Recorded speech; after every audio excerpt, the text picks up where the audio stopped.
Hoje nós vamos abrir a palavra de Deus no livro de Êxodo. Vamos ler no capítulo 26. Êxodo capítulo 26. Vamos começar no primeiro versículo.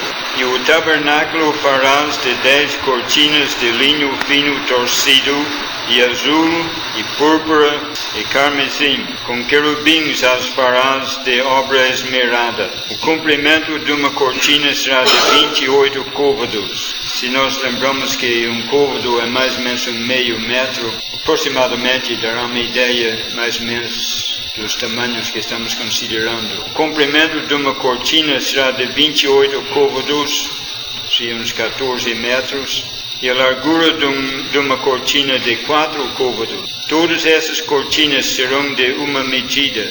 5 cortinas se enlaçarão uma à outra, e as outras 5 cortinas se enlaçarão uma com a outra.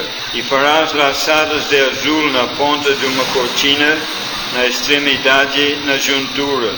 Assim também farás na ponta da extremidade da outra cortina, na segunda juntura. 50 laçadas farás numa cortina, e outras 50 laçadas farás na extremidade da cortina, que está na segunda juntura. As laçadas estarão travadas uma com a outra. Farás também 50 colchetes de ouro, e juntarás com estes colchetes as cortinas, uma com a outra, e será um tabernáculo. Farás também cortinas de pelos de cabras por tenda sobre o tabernáculo. De 11 cortinas as farás. O comprimento de uma cortina será de 30 côvados, e a largura da mesma cortina de 4 côvados. Essas 11 cortinas serão de uma medida, e juntarás 5 dessas cortinas por si, e as outras 6 cortinas também por si. E dobrarás a 6ª cortina diante da tenda, e farás 50 laçadas na borda de uma cortina, na extremidade da juntura, e outras 50 laçadas na borda da outra cortina, na segunda juntura.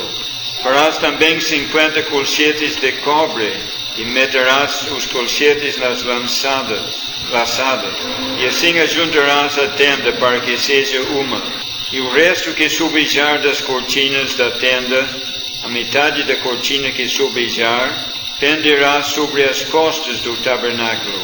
E um côvado de uma banda e outro côvado da outra, que sobejará do comprimento das cortinas da tenda, penderá de sobejo aos lados do tabernáculo de uma e da outra banda, para cobri-lo. Farás também a tenda uma coberta de peles de carneiro, tintas de vermelho, e outra coberta de peles de texugo em cima. Acho que só até aqui que vamos ler hoje.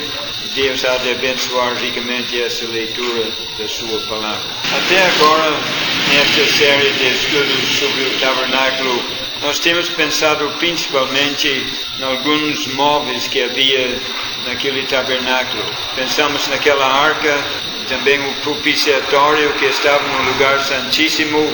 Já consideramos a mesa, também o candelabro que estava no lugar santo, e mais algumas outras coisas já consideramos. Mas hoje vamos pensar no tabernáculo mesmo, pensando nessas cortinas que temos descrito aqui no capítulo 26. Talvez seria bom dizer no início que, desde que começamos a estudar o tabernáculo, estamos observando que o tabernáculo serve para nos ensinar muitas coisas diferentes. Deus dá uma grande importância ao tabernáculo, porque através dele podemos aprender como é o céu. Hebreus diz que o tabernáculo é uma sombra das realidades que estão no céu. E vendo o que está escrito aqui, podemos descobrir algo acerca daquele lugar onde Deus habita. Podemos descobrir no tabernáculo também muitas verdades a respeito do Senhor Jesus, porque quando Ele veio para este mundo, Ele realmente foi Deus manifesto em carne. Diz em João capítulo 1 que o Verbo se fez carne e habitou entre nós. E como Deus sempre habitou lá no céu, Ele veio habitar aqui na terra na pessoa, no corpo de Jesus Cristo. O tabernáculo, portanto, vai descrever muito do poder e também da glória do Senhor Jesus Cristo. No dia de hoje, conforme o Novo Testamento ensina, Deus habita no meio da sua igreja, entre o seu povo. Assim podemos encontrar no tabernáculo muitas lições acerca da igreja e assim por diante, mas hoje vamos nos limitar a duas coisas só. Ver nessas cortinas que temos lido aqui algo da glória do Senhor Jesus Cristo e também algumas lições práticas para a igreja local. Talvez você observou que quando estávamos lendo, ele fala de 4 cobertas para o tabernáculo. O tabernáculo era realmente uma construção de tábuas e sobre essas tábuas havia 4 cobertas. Vamos considerar essas 4 que serviam de telhado.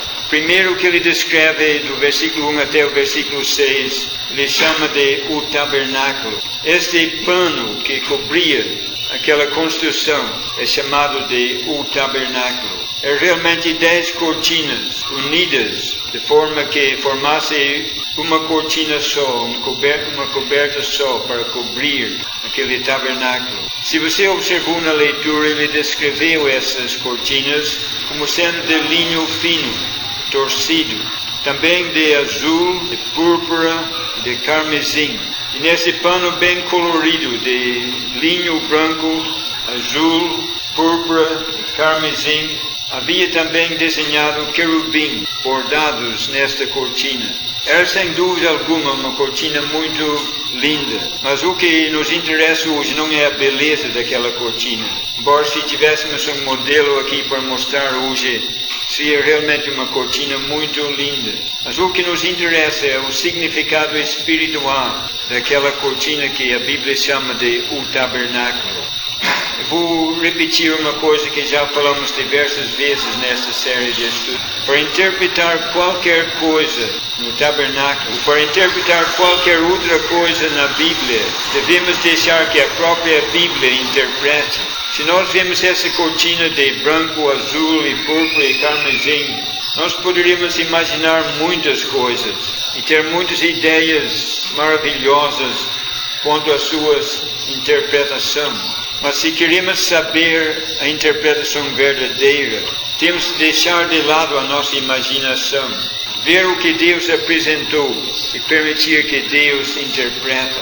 A primeira coisa que ele fala desse tabernáculo, deste pano que cobria tudo, é que era um pano de linho fino, torcido. E ele explica o que isso significa.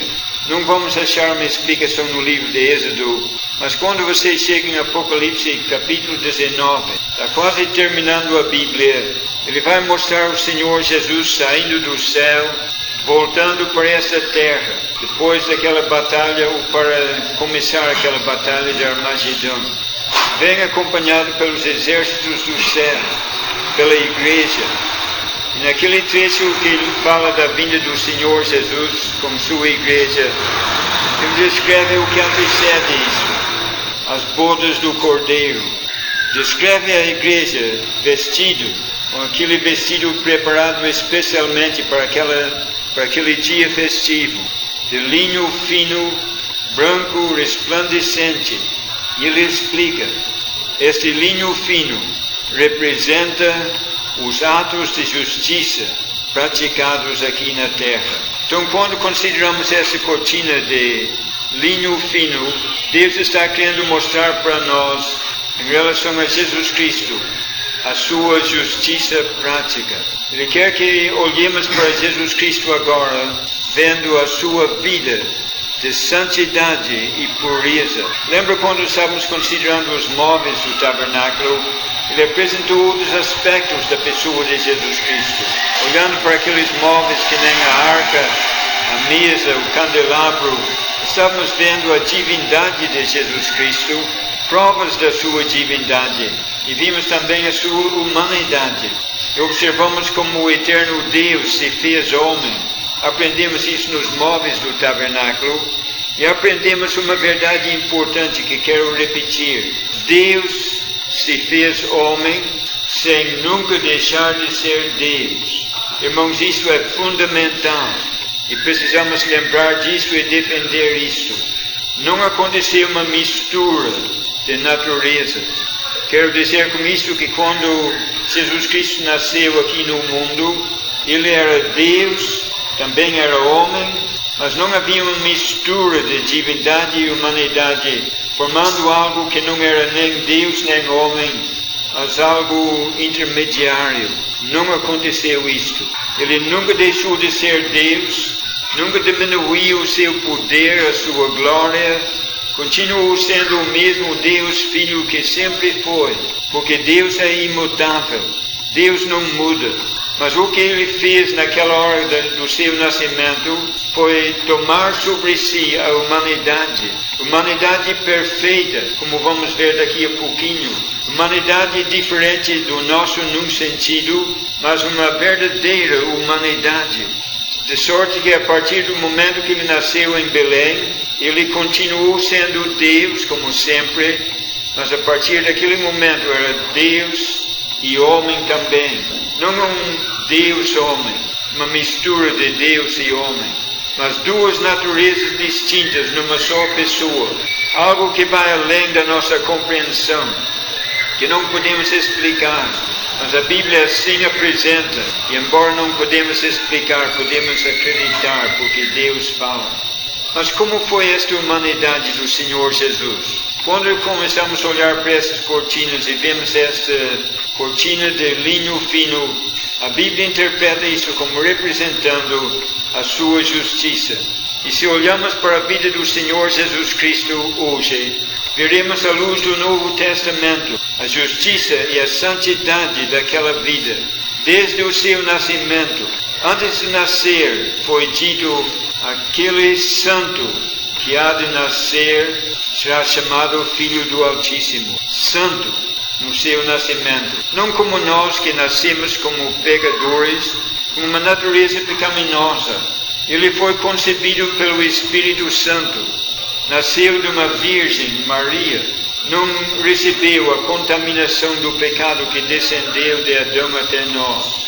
E nós devemos tomar cuidado, irmãos, quando falamos de Jesus Cristo, para nunca dizer que José era seu pai. José não era o pai do Senhor Jesus Cristo. Ele não teve pai humano. Maria era sua mãe. Nasceu de uma virgem, sem pai humano, sem qualquer contaminação com o pecado humano. Nasceu santo e puro. Durante toda a sua vida, ele viveu aqui em santidade absoluta, em pureza. A Bíblia diz que ele nunca cometeu pecado, nem conheceu o pecado. Nele não havia pecado. É verdade que o inimigo fez de tudo para levá-lo a pecar. Ou se pensamos naquele linho branco, fino, resplandecente, como símbolo da santidade de Jesus Cristo, podemos dizer que desde o começo e até os últimos instantes da vida de Jesus Cristo na terra, Satanás fez de tudo para sujar aquele linho branco, mas não conseguiu. Ele procurou meios de acusá-lo falsamente perante Pilatos. Lembra como arranjaram falsos testemunhas, mas o testemunho deles não era coerente. E apesar de todas as acusações falsas, o juiz teve de declarar pelo menos 3 vezes: não acho nele crime algum. O inimigo tentou sujar o seu nome, sujar aquele linho fino, mas não foi possível. O juiz declarou 3 vezes: não acho nele crime algum. O centurião que comandou a morte dele, que estava lá ao pé da cruz comandando toda aquela crucificação, quando ele viu a morte de Jesus Cristo, aquele soldado de coração endurecido, ficou comovido. E a sua consciência obrigou a abrir a boca e dizer: certamente este homem era justo. Satanás havia colocado o Senhor Jesus entre 2 malfeitores, querendo sujar o nome dele, querendo sujar aquele linho branco finíssimo. Mas até um dos malfeitores abriu a sua boca naquelas últimas horas, disse para o seu companheiro: nós recebemos o que os nossos atos merecem, mas este homem nenhum mal fez. E apesar de todas as tentativas do inimigo de atribuir pecado ao Senhor Jesus, achar alguma falha, alguma sujeira naquele linho finíssimo, foi tudo em vão. A vida dele foi uma vida perfeita, sem pecado algum. Houve uma ocasião quando mandaram alguns ouvir as pregações dele, prestar bem atenção para ver se pudessem pegá-lo em alguma palavra, já que eles não estavam conseguindo achar nenhum erro na sua vida, nenhum ato errado, nenhum ato precipitado, não acharam nada de errado naquilo que ele estava fazendo em toda a sua vida. Começaram a examinar as suas palavras. Lembra como Tiago diz que o homem que não erra com a sua língua, ele domina todo o seu ser. É a parte mais difícil de controlar, é a língua. Mas aqueles que foram ouvir o Senhor Jesus, com esse propósito de achar nele alguma falha, tiveram de voltar dizendo que não acharam falha alguma. E uma vez que mandaram prender o Senhor Jesus, aqueles soldados, chegando, ouvindo a pregação dele, voltaram de mãos vazias. Só podiam dizer aos seus senhores: nunca jamais alguém falou como este homem fala. O apóstolo Pedro nos conta que ele não cometeu pecado, nem houve engano na sua boca, nem nos seus atos, nem nas suas palavras houve falha alguma. Perfeito, santo, puro em todo o seu ser. Quando contemplamos esse linho fino, então, estamos vendo esse lado do caráter do Senhor Jesus. Aquele santo, puro, que nunca pecou. Também aprendemos que aquelas cortinas, em parte, eram de azul. E se voltarmos para a Bíblia para descobrir o que isso significa, logo veremos mais um aspecto da vida do Senhor Jesus. Em Êxodo capítulo 24 e em outros lugares, ele faz uma comparação entre o céu e aquela pedra safira azul que parece com o céu. Em outras palavras, ele usa esta cor azul como uma figura daquilo que é celestial, em diversos lugares no Velho Testamento. E quando olhamos para aquela cortina, já temos visto o linho fino, dizendo para nós que Jesus Cristo nunca pecou, era impecável, era impossível que ele pecasse, era puro e justo e santo. Aprendemos agora que ele veio lá do céu. O Novo Testamento fala muito sobre isso e devemos observar esse detalhe. 1 Coríntios 15 apresenta um contraste entre Adão e Cristo. Aquele primeiro homem, Adão, fracassou. Deus o colocou no lugar mais fácil, mais favorável, dentro daquele jardim do Éden. Tudo favorável, animais mansos, submissos a ele, uma fartura, abundância para comer. Mas naquele lugar tão fácil, o primeiro homem fracassou, caiu na tentação do inimigo, deliberadamente pecou contra Deus, falhou. Mas 1 Coríntios continua dizendo que o segundo homem, o último Adão, Jesus Cristo, ele não falhou. Ele não foi tentado num jardim, num paraíso como o Éden. Ele foi num lugar deserto onde não havia nada para comer durante 40 dias. Que contraste com a fartura do jardim do Éden onde Adão estava. Lemos na Bíblia que lá no deserto, naqueles 40 dias, ele estava entre as feras. Que contraste com os animais mansos, submissos a Adão. Mas naquele lugar onde tudo era difícil e tudo era contra, veio Satanás e durante 40 dias o tentou de todas as formas, querendo achar alguma falha, mas não foi possível. Jesus Cristo não peca, é justo e santo. 1 Coríntios continua dizendo: aquele primeiro homem, aquele que falhou, é da terra, é terreno, ele veio do pó da terra. Mas o segundo homem, o último Adão, aquele que venceu, ele é do céu, ele é o Senhor que veio lá do céu. O Evangelho que João escreveu apresenta este aspecto da vida dele. Se você lê o Evangelho segundo João, você vai ver como João destaca isto. O Senhor Jesus é do céu. Vou citar apenas alguns exemplos, você vai achar muitos. Capítulo 3, ele estava falando com Nicodemos. Ele disse para Nicodemos: ninguém subiu ao céu, senão o Filho do Homem que está no céu. Note aquelas últimas palavras. Onde estava Jesus Cristo quando falou aquilo? Estava em Jerusalém, aqui na terra. Mas ouça o que ele diz, que está no céu. No mesmo instante, no mesmo momento quando ele estava na terra, ele estava no céu. Ele veio de lá. E num sentido nunca saiu de lá. Ele é onipresente.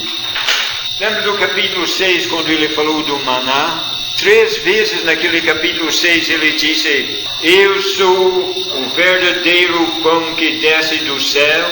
Ele disse para aquele povo: os vossos pais comeram pão no deserto, mas eles já morreram. Mas disse ele: eu sou o verdadeiro pão que desce do céu. Alguém que veio de lá, porque aqui tudo estava perdido. Mas o nosso Salvador é do céu. Ele não é terreno. É um homem sim, mas não é um mero homem. É Deus vindo lá do céu. Lembra do capítulo 8? Os inimigos estavam acusando, atacando. Jesus Cristo respondeu para eles dizendo: vós sois de baixo, eu sou de cima. Eu não sou deste mundo. E lá em João capítulo 17, ele falou 3 vezes ao seu Pai: não sou do mundo, não sou do mundo. Ele veio lá do céu. Depois daquele azul aprendemos outras lições, porque aquele tabernáculo era de linho fino, mostrando a pureza e santidade dele. De azul, mostrando a sua origem celestial e divino. Também era de púrpura. E se você ler a Bíblia, vai encontrar muitas referências a púrpura, em vários sentidos, mas destacando aquilo que pertence ao rei. Os reis se vestiam de púrpura. Era uma coisa caríssima. O povo comum não podia ter roupa de púrpura, coisa reservada para os reis. Vou citar apenas um exemplo para você ver isto no caso do próprio Senhor Jesus Cristo. Lembra quando ele estava perante Pôncio Pilatos? Finalmente foi condenado. Ele foi entregue aos soldados. Juntaram toda aquela coorte de soldados, levaram o Senhor Jesus para a sala de torturas. E lembra como colocaram nele uma capa de púrpura, roupa do rei? Colocaram na cabeça uma coroa de espinhos, uma coroa do rei. Colocaram na sua mão uma cana, como se fosse o cetro do rei. E Marcos continua descrevendo como eles se ajoelharam diante dele e zombando diziam: salve, rei dos judeus! Está vendo a zombaria daquele que é o rei? Vestido de púrpura, uma coroa na cabeça, um cetro na mão. Só que aquela coroa era a coroa de espinhos. Aquela capa, sem dúvida, era uma capa velha, suja, rasgada. Aquele cetro era apenas uma cana. Aqueles que dobraram o joelho estavam apenas zombando dele. Mas aquele pedaço do pano do tabernáculo, o Rei dos Reis e o Senhor dos Senhores. Mas tem mais uma parte naquele tabernáculo, mais uma cor, é o carmesim. A palavra traduzida carmesim no Velho Testamento quase sempre aparece junto com uma outra palavra que significa verme. Porque para fazer o carmesim tinha de juntar um número desses vermes e esmagá-los para fazer aquele carmesim. É a mesma palavra que aparece em Salmo 22, quando o Senhor Jesus está na cruz, dizendo: Deus meu, por que me desamparaste? Quando ele clama de dia e de noite, e depois ele diz: mas, lembra? Mas eu sou verme e não homem. A mesma palavra carmesim.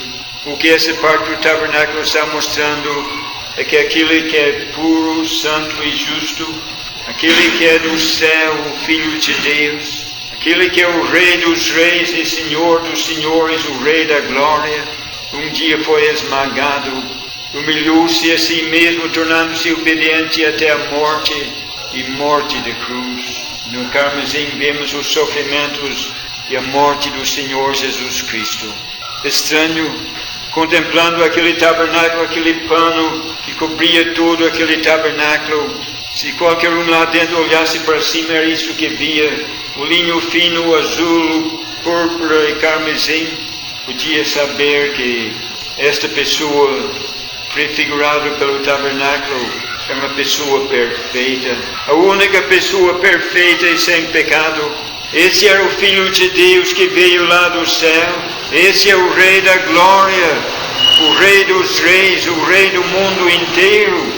E é com surpresa que vemos logo em seguida a sua morte tão cruel, moído pelas nossas transgressões, esmagado sob o peso do juízo de Deus na cruz. Vemos aquele sangue carmesim derramado lá no Calvário. Porque tem mais uma coisinha naquele tabernáculo. Além do linho fino, do azul, do púrpura e do carmesim, havia querubins bordados naquele pano. E todos sabem desde Gênesis capítulo 4 até o livro de Apocalipse que o querubim é o executor dos propósitos de Deus. E vemos naqueles querubins, naquele tabernáculo, aqueles que estavam prontos a executar os propósitos de Deus. Quando tornamos a olhar aquelas quatro partes e vemos a pureza de Jesus Cristo, vemos a sua divindade, a sua origem celestial, vemos a sua glória como Rei dos Reis, e então a sua morte cruel, tanto o sofrimento no Calvário. Aprendemos tudo isto é o propósito de Deus, que foi executado ao pé da letra, foi cumprido. O plano de Deus não falhou, e graças a Deus que não falhou nem podia falhar, porque a nossa salvação, a nossa felicidade eterna, a nossa bênção depende do sofrimento dele.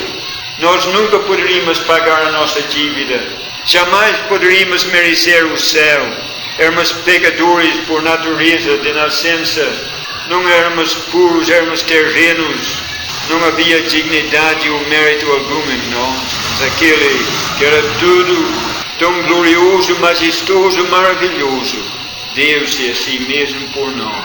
Ao contemplarmos o tabernáculo, irmãos, que possamos compreender melhor o amor de Jesus Cristo por nós, que possamos compreender melhor o que significou aquela morte no Calvário. Não foi uma morte apenas, mas a morte de uma pessoa tal, uma pessoa que nunca jamais pecou, era puro, justo e santo, era celestial, era divino, era o Rei da Glória.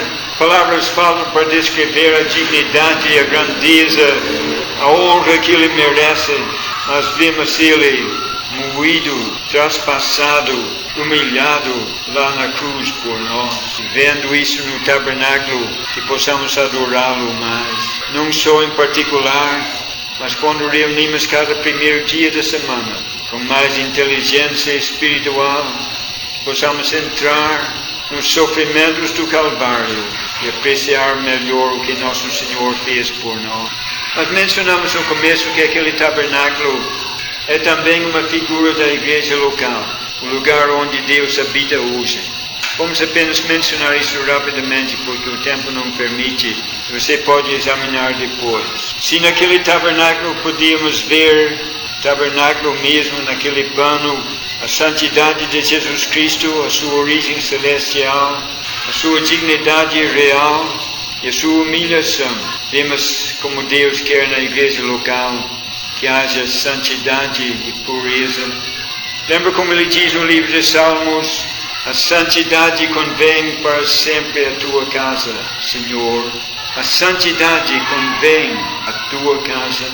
Como é a casa de Deus aqui na Vila São Pedro? Vocês entendem que não estou falando do prédio, assim daquele edifício espiritual. Será que há santidade, pureza? Algo que pode ser representado por aquele linho fino, branco, resplandecente. Será que há alguma coisa na igreja que pode ser refletido naquele azul, indicando que nós não somos desse mundo? Somos cidadãos de uma pátria celestial, A nossa cidade está no céu, diz Filipenses capítulo 3. E aqui somos peregrinos, passando por uma terra que não é nossa, passando para o céu que é o nosso lar, um povo celestial, que não adota os costumes e as modas do mundo pelo qual passamos, mas vive pelo padrão celestial ditado por Deus. Será que há alguma coisa na igreja local que corresponde àquela púrpura? Alguma coisa da dignidade daqueles que são filhos do Rei? Algo diferente no nosso comportamento, na nossa aparência até, que diz para os outros que somos realmente filhos de Deus, filhos do Rei. E além de tudo isto, na igreja local havemos de conhecer algo do carmesim. Saindo fora do arraial, atraídos a Jesus Cristo, vamos ter que levar o seu vitupério. Seremos desprezados como ele foi, rejeitados pelo mundo, levando o vitupério de Cristo. Mas, irmãos, eu digo uma coisa para vocês, e creio que todos concordam. É uma honra ser desprezado por amor a Cristo. É uma honra poder levar o vitupério dele. Se outros nos desprezam porque pertencemos a Cristo, é motivo de alegrar-nos e regozijar, porque assim trataram os profetas na antiguidade. Mas vamos deixar a igreja local e voltar ao tabernáculo. Tem mais coisas para ver nessas cobertas do tabernáculo. Já temos considerado apenas a primeira, que é o tabernáculo mesmo, versículos 1 até 6. Depois do versículo 7 até 13, ele fala da segunda coberta. Ele chama isso de tenda. Diz para fazer esta tenda de pelos de cabras, maior do que o tabernáculo, ia cobrir melhor e cobrir tudo, mas tinha de ser feito pelos de cabras. O que isso significa na Bíblia? Se você tem lido especialmente Levítico e Números, você vai entender bastante acerca dos sacrifícios e também daqueles dias de festa dos judeus. Tinha certos dias especiais para eles, quando todos eles se reuniram em Jerusalém e oferecer uma série de sacrifícios. Tiveram de oferecer holocaustos. Geralmente o holocausto podia ser um boi, um novilho, uma ovelha. Tiveram de oferecer outros sacrifícios que poderiam ser de outras coisas, mas para não entrar em muitos detalhes, em cada uma daquelas festas tiveram de oferecer um sacrifício pelo pecado. Cada vez que ofereceram um sacrifício pelo pecado, não foi um boi, nem novilho, nem cordeiro. Foi uma cabra, um cabrito, um bode. É o animal que está associado com o sacrifício pelo pecado. E agora ele diz que esta tenda que cobre o tabernáculo tem que ser feita com os pelos de cabra, fazendo-nos entender que tudo isso que já temos descrito do tabernáculo podemos desfrutar por causa do sacrifício pelo pecado. Antes de nós podermos entrar na presença de Deus e conhecer algo da glória do Senhor Jesus e ter o privilégio de levar o seu vitupério, era necessário um sacrifício pelo pecado. Aquele sacrifício custou muito, custou a morte do Senhor Jesus Cristo, mas foi oferecido por nós lá naquela amarga cruz. E por causa do sacrifício pelo pecado, nós hoje podemos chegar perto de Deus. Crendo nele somos salvos. Podemos ter todas essas bênçãos que temos lido. E depois, e vamos mencionar só rapidamente esses últimos. O terceiro pano que cobria aquele tabernáculo era de peles de carneiro. E mais uma vez temos de voltar para Levítico e Números para descobrir o que isto significa. Vamos descobrir que o carneiro foi sacrificado especialmente na consagração dos sacerdotes. Naquele dia, quando um novo sacerdote ia ser consagrado ao trabalho, tinha de levar o carneiro e oferecer ele. É o animal que está associado com a consagração do sacerdote. Quando olhamos para aquele tabernáculo e vemos em primeiro plano a justiça e santidade de Cristo, sua divindade e origem celestial, o fato de ele ser o Rei da Glória, pois os seus sofrimentos e tudo isso nos propósitos de Deus. E nós entrando no benefício disso por causa do sacrifício pelo pecado. que removeu todo o nosso pecado. Agora vemos uma coisa mais cobrindo tudo isso. Algo que fala da consagração do sacerdote. O que Deus viu em Jesus Cristo, quando Ele andava aqui na terra, foi essa consagração total. Uma devoção total à pessoa do seu Pai. Lembra quando Ele era ainda menino, em termos humanos, com 12 anos de idade, Ele disse: me convém tratar dos negócios de meu Pai, totalmente consagrado. Maria e José não entenderam, foram encaminhando para Galileia e deixaram Ele para trás. Quando perguntaram por que, foi essa a resposta: me convém tratar dos negócios de meu Pai. Mais tarde, quando era homem, no seu ministério público, Ele disse: convém fazer as obras daquele que me mandou. Me convém fazer as obras daquele que me enviou. Consagração total, até a morte. Tornou-se obediente. Obediente ao Pai, até o ponto de morrer na cruz. Devoção total. Aplicando isto à igreja, isso que Deus quer de nós. Já temos visto o primeiro plano. Já temos pensado no sacrifício pelo pecado. Somos salvos. Somos sacerdotes espirituais. Sacerdotes santos para servir na presença de Deus. Será que há em nós uma consagração total? Uma devoção total ao nosso Deus? Será que o nosso coração diz constantemente: convém tratar dos negócios de meu Pai? Ou será que nós dizemos: hoje não posso tratar dos negócios do Pai, que tem que cuidar dos meus negócios? Eu não posso ir na reunião hoje porque tenho outro compromisso. Eu não posso trabalhar para Deus amanhã porque vou fazer isto para mim. Olha o tabernáculo, vê aqueles peles de carneiro tintos de vermelho, fazendo lembrar da consagração total, a devoção total, a vontade daquele que é o nosso Deus. Mas por cima disso havia uma coisa mais. Peles de texugos ou de focas. Há uma dúvida quanto a este último animal, que a palavra pode significar uma coisa ou outra. Mas isso não afeta nada a interpretação, porque era uma coberta que não era bonita, uma coisa áspera, rústica, quase que podia dizer feia.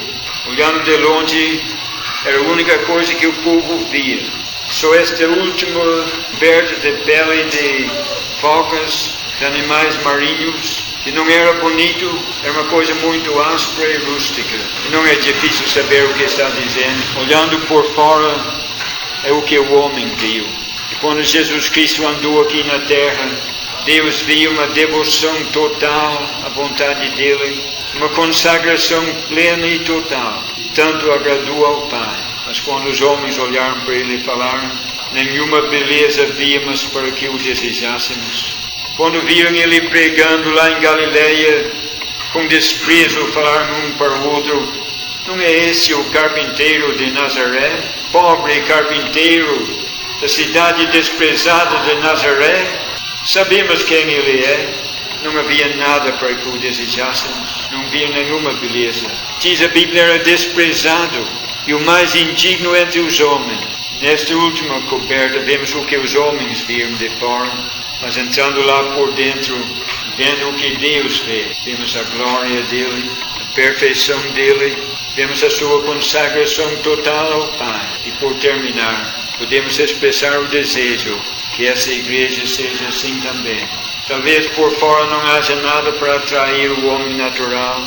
Ele olha para nós e não vê nada atraente, nada daquilo que a carne gosta. Se tivéssemos apresentações bonitas, com corais e outras coisas que atraem e agradam, talvez a casa encheria de gente.